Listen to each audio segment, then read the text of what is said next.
Help me reach 7,000 subscribers. Please like the video and share your thoughts in the comments. Your feedback helps make the content better. Since when did you turn into such a bore? That's what my wife, Lauren, tossed over her shoulder while she rinsed a wine glass and did not look at me. I'd come home early, skipped the gym, made salmon, set the table. I raised the topic gently. She'd been distant, colder than January, and I wanted to fix it. She smirked and asked that, like I'd brought home a spreadsheet instead of dinner. If I'd known where it was headed, I told myself later, I would have skipped the salmon and built a different plan that night. Turns out, I still built it, just not the way she imagined. We were in our townhouse in Richardson. 2 bedrooms, the second one my office, because I run maintenance crews for a property company and live by checklists. Lauren works in marketing. Her crowd is brunch and banter, a chorus of head tilts and clever digs. It used to be cute. Then the digs turned into a sport, and I stayed the target. I started with the basic question. You've been off all week. Work rough? She clicked the glass into the rack. Work is great. You hovering is not. I get one question, and I'm hovering? You get 1,000 sighs and still miss the memo. She dried her hands and looked at my shirt like it had personally offended her. Relax. You're acting like a hall monitor. Or a husband who noticed. Since when did you become so dramatic? She reached past me for her phone. Seriously, just stop nitpicking. It's dull. I stood there, fork in hand, and the smell of fish felt stupid. I let the silence do a lap. I don't do drama, I said. I do straight lines. If something's off, we fix it. She was already walking to the couch. We're fine. Don't make it a thing.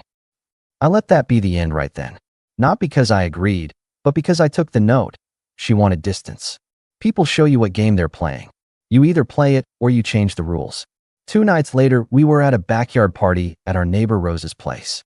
String lights, lawn chairs, a folding table with bowls of chips, and a metal tub of ice. Mike, my friend since high school, the kind of guy who makes a joke and a point at the same time, stood near the grill, flipping chicken and grinning like a referee who already knew the final score. Lauren floated in her circle. Nadia with the loud laugh. Tessa who collects husband's mistakes like bottle caps, and a new face named Brooke who talked with her chin up. I brought over a plate of wings. Nadia nodded at me. Here comes Mr. Project Plan. Brooke smirked. Does he have an agenda for the chips? Lauren didn't miss the chance. Oh, he has an agenda for everything. The man schedules his size. They laughed. It wasn't said with love. I set the plate down anyway. Good news, I told them. The wings are spontaneous. Tessa tapped her cup. Careful, girls. If we move the spoons 2 inches, he'll file a report. Lauren added, don't tease him. He's sensitive lately. Since when did you become so sentimental? That word does not mean what you think it does, I replied. But keep going, this is stand-up night. Mike coughed a laugh and handed me tongs. Trade you. I'll take the spontaneous wings. You take my beer before I forget where I put it. Rosa, quiet as always, watched from the patio with that face neighbors have when they sense a marriage slipping, the face that says they know more than they'll ever say. Nadia leaned into Lauren. You should bring him to trivia. We'll fix him with some competition. Lauren rolled her eyes. He hates fun right now. He wants to talk about feelings.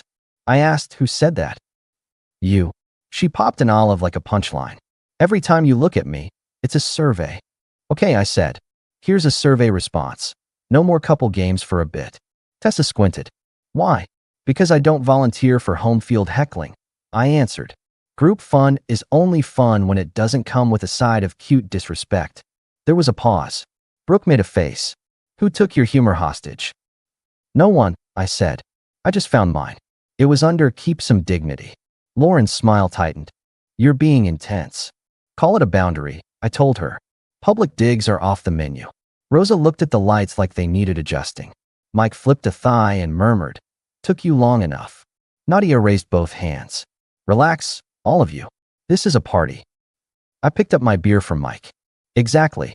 So let's enjoy it without using people's marriages as props. I didn't say more. Didn't storm off. I put a mark in my head and moved on. My initiative that night was simple. I ended the ritual. No more trivia, no more couple roasts, no more, it's just a joke, with my name on the dartboard. When Rosa later sent a group text about karaoke Thursday, I replied, you all have fun. We're sitting this one out. Lauren sent me a single dot in private. Then nothing. The next morning, Lauren slid a mug of coffee onto my desk like it was a peace treaty. Truce. I leaned back. Over what? Over you taking things too seriously. She shifted her weight, softening her voice. I'm sorry if I went too far. The girls get chatty, I get caught up. It's not personal. It's exactly personal, I said. But I hear your apology. So you'll stop sulking? I wasn't sulking. I was adjusting. I pointed at the calendar where I'd blocked off 2 Saturdays. I'll be at the shop with Mike these weekends. We're getting a truck. Sunday I'll be out early, back late. She blinked. Both weekends. Yep. It's my version of trivia night. I pushed the coffee toward me. Thanks for this. Are you punishing me? No. I'm managing my time. And I'm done walking into rooms where my name is a punchline. She pouted like I'd stolen her favorite toy, then backed off. Fine. Do what you want. I did. That was scene 1 of the new rules. My time, redirected. A week rolled by. I stuck to my schedule. I woke early, hit the yard, met Mike at his garage to tear down his old F-150. We cut. We bolted. We argued about paint. He cracked jokes that landed where they should. On the parts, on ourselves, not on our wives. When I got home, Lauren had already eaten or was just running out. The tone in the house changed from cold to drafty. We operated like roommates with different playlists. One Tuesday night, she sat at the kitchen island scrolling her phone while I cooked pasta. The girls want to do a lake day Saturday, she said. You can come if you promise not to police the floaties. I stirred the sauce. I'll be at Mike's. She gave this airy laugh. Right? Your new love. My old friend. Remember him? He didn't come with a chorus. Are you going to do this forever? She set down the phone. Avoid us. Who knew a few jokes would melt your spine? You're mixing cause and effect, I returned. I set a rule, you kept testing it. So I changed my schedule. She pointed at the pot. See? You can't even have dinner without lecturing. Then eat with your friends. I will. She hopped off the stool and walked to the hallway. Don't wait up. I didn't. I went to bed at 10, put my alarm at 5, and went for a run. The next evening, she brought softening number 2. She came home with a grocery bag and made me a sandwich the way I like it. Mustard heavy, no lettuce. She set it in front of me. I appreciate you, she said, sweet as a commercial. You work hard. I looked at the sandwich. Now that's specific. She shrugged. Can a wife be nice without cross-examination? She can. But timing matters. She crossed her arms. Meaning I'm not turning the boundary back off because you buttered the bread. She exhaled and smiled anyway. You'll come to Nadia's birthday then? Wear the blue shirt. We'll take pictures. Pass, I said. Send her my gift. I'm done being the clown. I took the sandwich. It was good. I appreciated the effort. I didn't trade it for self-respect. I told myself the same thing Mike had told me earlier at the garage when I mentioned the coffee and the sandwich. That's the first soft shoe, he said. You stiffen up, she smooths it out. Pattern 101. You keeping your line? I am. Good. Because if you blink now, it gets worse. He was right. By the next party, it did. Rosa invited a small game night. I agreed to go for an hour, my condition. I told Lauren. In, out, no long hang. We walked over. Nadia did her stage whisper as we stepped onto the patio. Look who came to visit the people. Brooke smirked. Did we fill out the forms correctly? I set a 6-pack down and held up a hand. Short evening for me. Up early. Of course, Tessa said. He has a curfew. Lauren cut in before I had to. He's on a discipline kick. It's cute. I met Lauren's eyes. We're not doing the cute thing with me. Oh, relax, Lauren replied. If I don't keep him in line, he'll alphabetize the yard. Rosa's husband, Ed, cleared his throat. We're playing cards. Teams of 2. I'll watch, I said. Won't stay long. Lauren rolled her eyes. He's allergic to fun. Correction, I said, stepping back. I'm allergic to disrespect. Nadia lifted her drink. So many rules. Only one, I said. If people make jokes that land on me, I leave. Fast. Brooke looked to Lauren. You okay with your man being this strict? Lauren tapped her nails on the chair. He's in a phase. I'll tease it out of him. I checked the time and decided I'd been clear enough. I squeezed Rosa's shoulder. Thanks for the invite. We're ducking out. Lauren blinked. What? New rule, I told the group. I don't sit through committees about my personality. We just started, Nadia complained. Then keep going. Have a good night. Lauren followed me to the gate. You're seriously leaving? Yep. With me? Up to you. I'm heading home. We just got here. And the tone started right away. I held the gate open. She stayed. I'm not babysitting you. Wouldn't ask you to. I let the gate swing shut behind me and walked across the lawn to our place. I didn't slam doors. I didn't send texts. I turned on a game at low volume, stretched my back, and slept early. In the morning, there was a sticky note on the fridge. You embarrassed me. Try being normal. I tossed it in the trash. My second initiative, money. I split our discretionary account. I moved my direct deposit to my personal checking, an account that predated the marriage. I kept mortgage and utilities paid. I removed the gray zone she'd been using to host half the neighborhood on my dime. At lunch, I called the bank and put 2 credit cards on my individual profile. No drama, just housekeeping. By Friday night, we were official roommates. She came in late, heels in hand, and found me on the couch with Mike. He'd brought over brake pads and a blunt opinion. Lauren looked at Mike. Do you ever go home? Mike answered, only when I want peace. She lifted a brow. And I'm the villain for having a social life. Mike nodded toward me. He never said you were a villain. He said stop scoring points off his name. Same thing. No, I said. Different. You can go out every night. Just leave me out of the punchlines. She folded her arms. That's not how couples work. It's exactly how adults work. She smirked. You're not fun anymore. Mike stood. I'll let you two not fun in peace. He clapped my shoulder. Text me about tomorrow. After he left, Lauren leaned on the arm of the couch. Your friend is a bad influence. He's honest. He's loud. He's right. She stared at me like she was measuring me for a smaller box. You know what? Fine. Here's a thought. What if you actually did something romantic for once instead of threatening to leave every party? I turned off the TV. That's what you heard, which is interesting. She raised her chin. You want to fix us? Surprise me. Sweep me off my feet. Do anything except lecture me. That sentence sat in my head all night. It had a dare inside it, and sometimes a dare is exactly the data you need. I didn't want to fix things. I wanted to believe this was drifting, not deliberate. So I took her challenge the only way I know: plan, execute, test. On Monday, I bought 2 plane tickets to Charleston for a long weekend. I booked a small place near the water, quiet, walkable. I printed the confirmations and slid them into an envelope with a note. You and me. No audience. That evening, I set the envelope on the counter with a bottle of soda and made tacos. Lauren came home, dropped her keys, saw the envelope, and smiled high and wide. What's this? Open it. She pulled out the papers. Charleston? 2 tickets. Just us. Beach, food, sleep. A reset. She looked from the tickets to me like I'd brought her a ring. Then she smirked, and the smirk wasn't joy, it was calculation. This is actually decent. Great.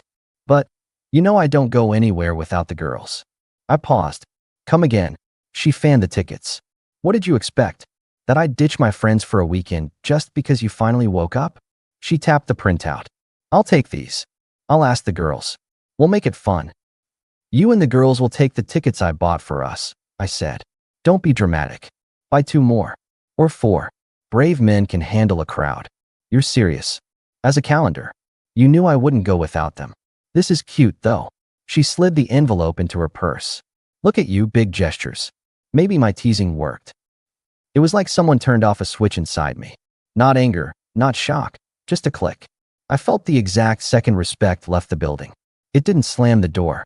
It just walked out and didn't look back. Tell you what, I said. Have a blast. She blinked. You're not coming? No. I'm giving you exactly what you asked for. You're okay with this? I'm fine, I said. In fact, I'm proud of myself. You wanted a surprise. I've got a bigger one coming. Her eyes lit up like I'd just promised diamonds. Finally, she kissed the air near my cheek and went to call Nadia. In 2 minutes, the house was air raid sirens and squeals. Pack your swimsuits. He's finally acting like a man, she said into the phone.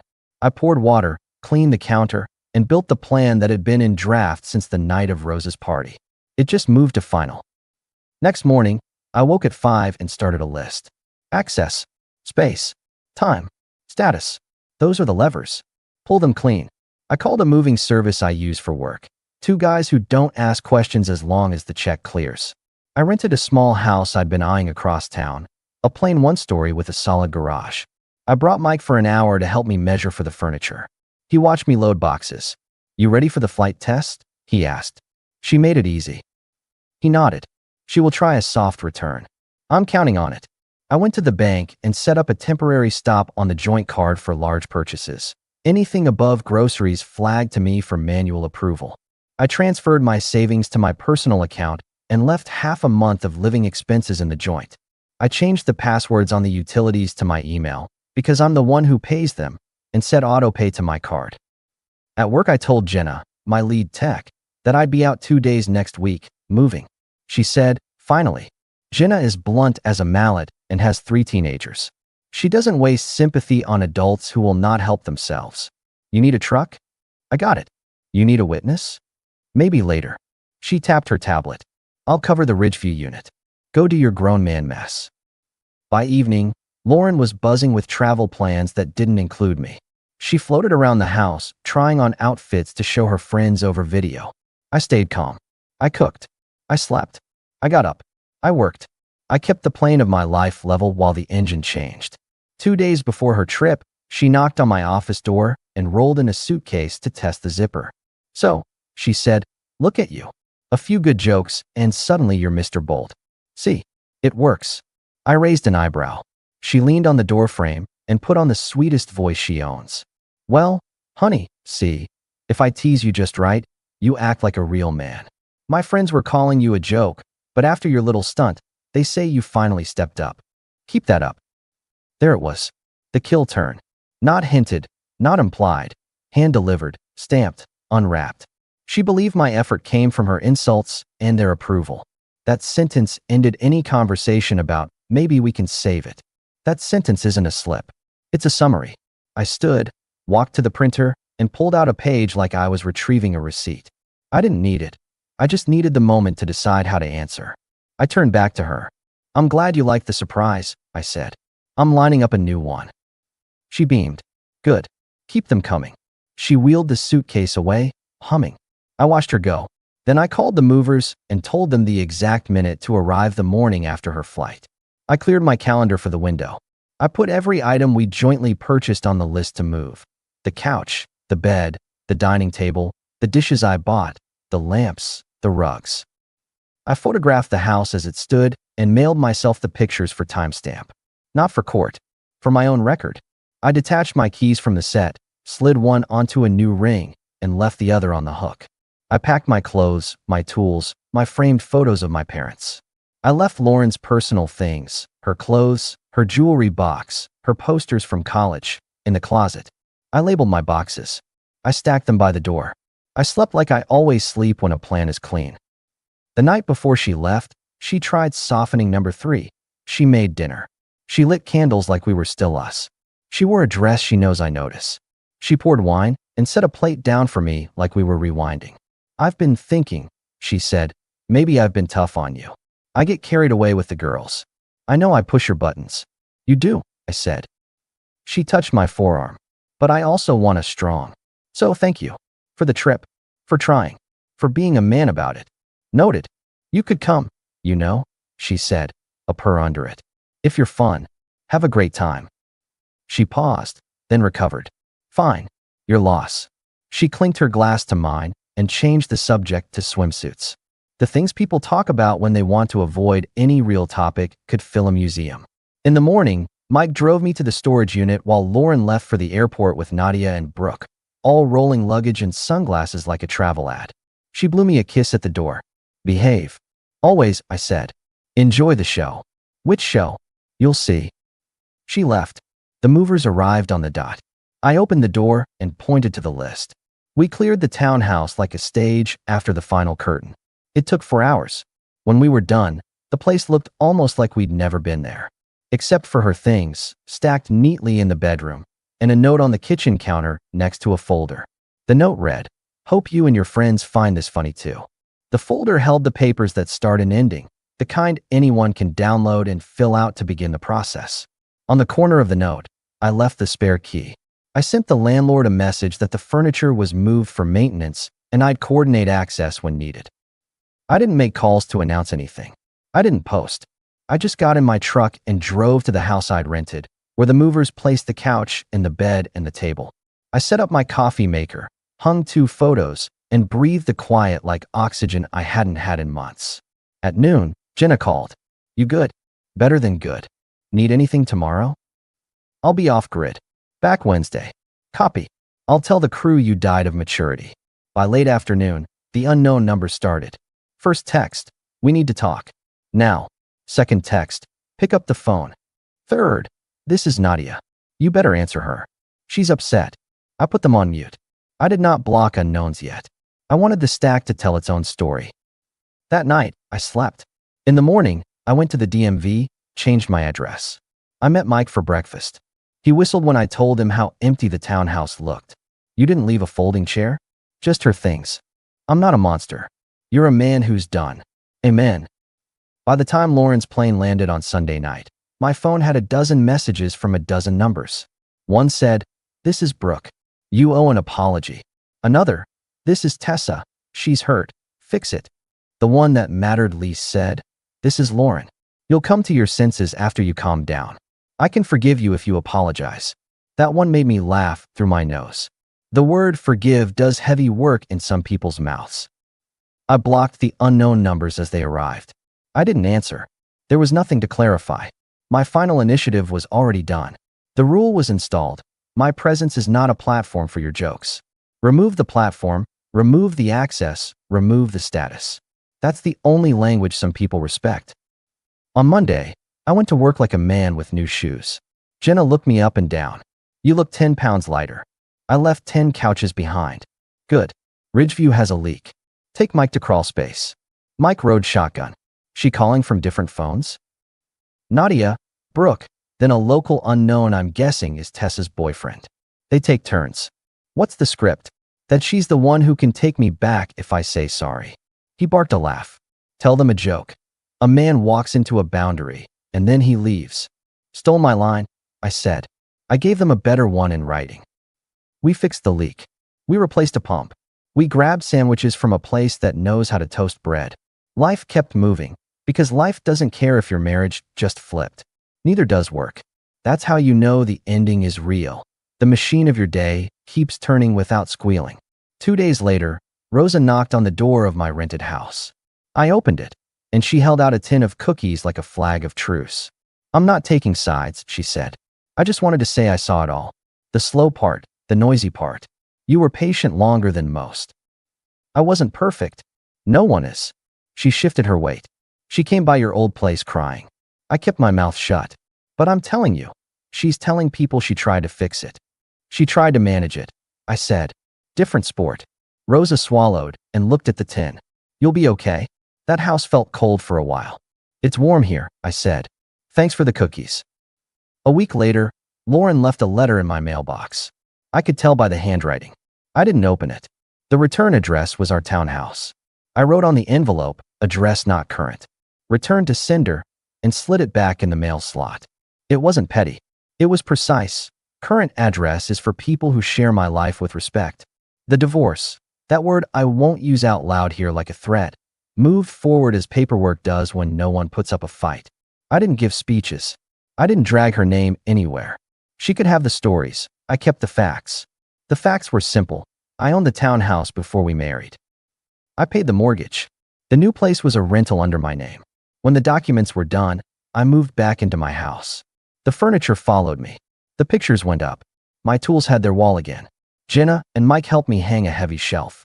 Rosa watered a plant and didn't say anything, which was the best part of her help.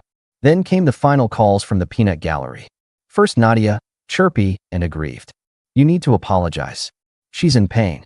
I answered that one. "Tell her a good joke. Apparently that fixes men." Nadia sputtered. "You're cruel." "I'm consistent," I said and hung up. Brooke texted, "You humiliated her." I replied, "No." I ended the show. Tessa wrote from a block number, "Real men don't run." I answered once. "Real men don't wait for permission to keep their self-respect." Then I blocked the number. That was the last I sent to any of them. As for Lauren, I didn't see her again. Not once. A year can roll by fast when you're busy living. I kept my routines. I took a promotion when my boss retired. I hired Jenna to run 2 crews because she's mean to the right problems. I bought a different truck, the kind you tune slowly on weekend mornings with a coffee mug on the fender. I started playing poker with a small group of neighbors who talk about lawn care and football and who never use anyone's marriage for laughs. I met someone too. Her name is Claire. She's a nurse with a dry wit and no patience for theater. The first time she teased me, it was about my habit of labeling boxes. "You'd label your socks if you could," she said. "I did once," I replied. She smiled. "I like knowing where things go. We take walks after dinner, and if she makes a joke, it's never a joke that costs me. I like that feeling so much I notice it every time and keep my mouth shut, because sometimes gratitude is the only appropriate response." I hear about Lauren the way you hear about old neighbors, from someone's cousin's friend. The town is small enough for gossip to make circles. The last update I got, she's renting an apartment near downtown, jumping from brunch to brunch. People know what happened without me telling them. You can't spend a year using your partner as material and expect there's no closing act. Sometimes, on a Saturday, I drive by Rose's and drop off spare ribs at the fence. She waves. Ed nods. Mike shows up with a bad joke and a socket set. We talk about work and weather and trucks. When the conversation turns to relationships, it's short. Rosa once asked, "Do you feel satisfied?" With how it ended. I wiped my hands on a rag. I feel done. Satisfaction is extra. She frowned. "You don't miss her?" "I miss who I thought she was." I tossed the rag into the bin. "But I like who I am without the noise." Later that night, an unknown number texted again. "We need to talk. I'll forgive you if you admit you overreacted." No name. No context. Same script. I didn't reply. I set the phone face down and sat back on my couch in my house, where the pictures sit straight and the quiet is kind. I looked at the table I'd moved twice and the tools on the wall and the pair of running shoes by the door. I thought about the first salmon and the last envelope and all the space in between. Here's the lesson I'd give any man who finds himself a prop in his own home. Don't argue the punchline. Walk off the stage. Take the microphone with you. Leave the lights on so everyone sees the empty space where you used to stand. If they laugh, let them. If they call you a bore, wear it like a raincoat. It keeps you dry. And if they tell you they'll take you back, when you apologize, offer them my one-liner.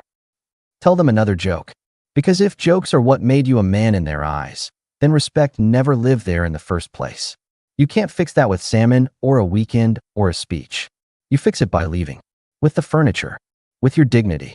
With your last sentence delivered calmly, the one that shuts the door for good. Mine was simple, written in pen and left on an empty counter